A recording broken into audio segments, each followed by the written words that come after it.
Ayah Brigadir Esko, Samsul Herawadi mengaku sangat kecewa karena tidak diizinkan menyaksikan langsung rekonstruksi Bribtu Rizka. Pihaknya mengaku tidak mengetahui apa yang terjadi saat proses tersebut. Kita gak tahu apa proses di dalam, kita gak jelas, kita gak dikasih masuk, sangat kecewa, kata Samsul, dikutip dari Tribun News Bogor, Selasa, 30 September 2025. Brigadir Esko merupakan anggota Polsek Sekotong yang ditemukan tewas dengan leher terjerat tali di belakang rumahnya di Desa Jembatan Gantung, Kecamatan Lembar, Lombok Barat. Sekotong adalah kecamatan yang terletak di Kabupaten Lombok Barat, Provinsi Nusa Tenggara Barat, NTB. Pemerintah daerah menganggap Sekotong sebagai kawasan strategis untuk pengembangan masa depan Kabupaten Lombok Barat. Brigadir Esko tewas diduga dibunuh sang istri, Bribtu Rizka pada 24 Agustus lalu. Bribtu Rizka pun kini sudah ditetapkan tersangka dan ditahan di Rutan Polda Nusa Tenggara Barat. Gelaran rekonstruksi digelar di rumah Brigadir Esko dan Bribtu Rizka di Dusun Nyur Lembang, Desa Jembatan Gantung, Kecamatan Lembar, Lombok Barat pada Senin, 29 September 2025. Reka adegan tersebut versi alibi Rizka yang jadi tersangka pembunuhan suaminya. Selain itu, Samsul juga menyayangkan Polres Lombok Barat menggelar rekonstruksi secara internal tanpa melibatkan keluarga. Ia curiga ada yang disembunyikan oleh Bribtu Rizka terkait penyebab kematian putranya itu. Katanya terbuka tapi kenapa ditutup-tutupi begini? Kan kami gak paham. Kayaknya ada yang disembunyikan juga sama keluarga tersangka. Kalau memang satu arah mengungkap tersangka, kenapa tidak kerjasama, kata Samsul. Sosok pria bernama Fadil kini terseret dalam kasus kematian Brigadir Esko Faskareli. Namanya disebut dalam rekonstruksi Bribtu Rizka Sintiani. Dari puluhan adegan yang diperagakan, terkuak bahwa Bribtu Rizka sempat berpapasan dengan seorang pria bernama Fadil. Yah di sini dia, buka aja sedikit pintunya.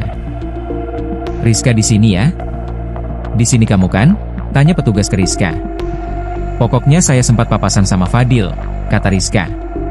Kamu di sini? Fadil di dalam? Tanya petugas. Ia sudah di dalam dia, jawab Bribtu Rizka. Berarti kamu di dalam? Tapi kamu papasan di sini kan? Kata petugas. Namun begitu Bribtu Rizka tak menjelaskan rinci adegan tersebut. Pokoknya saya sempat papasan sama Fadil, Bang. Tapi intinya Fadil yang duluan masuk. Sempat papasan, katanya. Akan tetapi, ia tidak bisa menjelaskan lebih lanjut. Hal ini karena Bribtu Rizka mengaku lupa. Saya lupa di gerbang apa di mana. Pokoknya saya sempat papasan, intinya Fadil yang duluan masuk, katanya. Kuasa hukum Brigadir Esko, lalu Anton Haryawan mengatakan Rizka memperagakan kurang lebih 30 adegan. Tapi kata Anton, tidak ada rekonstruksi pembunuhan yang diperagakan Rizka. Tidak ada adegan pembunuhan dalam rumah, katanya. Rekonstruksi menurut Anton, hanya memperagakan cuci baju, menggunakan motor, hingga mencium bau. Hanya soal dia mencuci pakaian, kemudian penggunaan motor, dan adanya bau bangkai dari dala. Bribtu Rizka, tersangka pembunuhan Brigadir Esko, menolak memperagakan rekonstruksi versi penyidik. Istri Esko tersebut beralasan tidak mengetahui apa-apa dalam kasus tersebut. Sampai sekarang, Rizka berkukuh bukan pembunuh suaminya. Tersangka Rizka tadi menolak rekonstruksi versi penyidik khusus di tempat lokasi penemuan jenazah, ujarnya di lokasi rekonstruksi, Senin, 29 September 2025. Anton mengatakan gelar rekonstruksi versi alibi tersangka sebagian besar dilakukan di dalam rumahnya.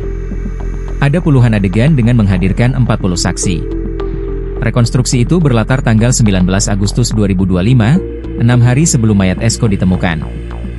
Rekonstruksi menggambarkan alibi Rizka yang tetap kukuh tidak bersalah. Ia mengaku pada saat itu sempat mencari korban ke Polsek Sekotong. Karena tak menemui korban, Rizka akhirnya pulang ke rumahnya menunggu kepulangan sang suami. Hingga pada tanggal 24 Agustus 2025 Esko ditemukan di bukit belakang rumahnya dalam kondisi tewas mengenaskan. Karena menolak peragakan rekonstruksi versi penyidik, kini Rizka dibawa kembali menuju Rutan Polda NTB.